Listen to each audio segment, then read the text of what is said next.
morning mga kachinggo. Bali is, pupunta po tayo ngayon sa Imacoto. First time ko pumunta doon sa UAS, Albay. Magbibits tayo ulit. Hindi ko alam kung doon ako mag-stay, mag-overnight kasi medyo malayo siya. Pero gusto ko mag-overnight doon para at least ma-enjoy po natin yung place doon mga kachinggo.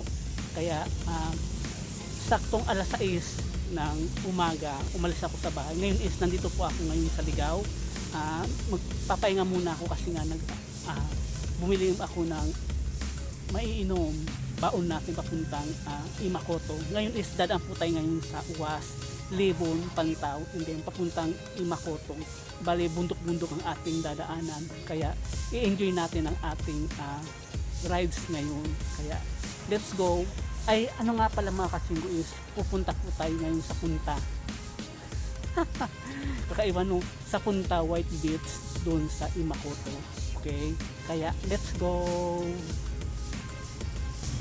Oh, kapagod mga kachinggo.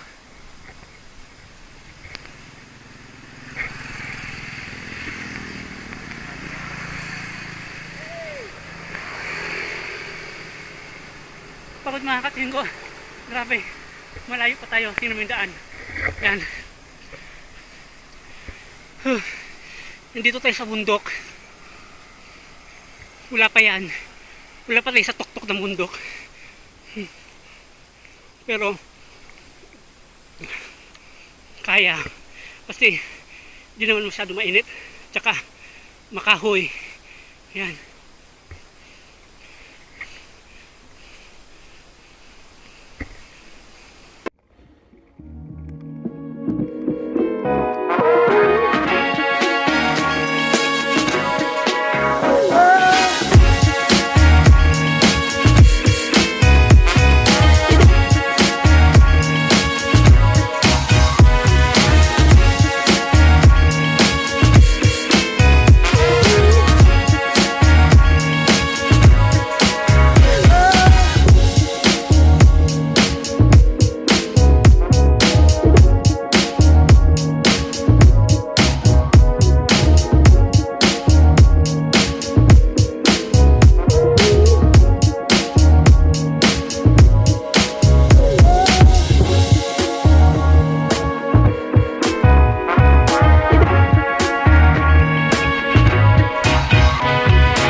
dagat na.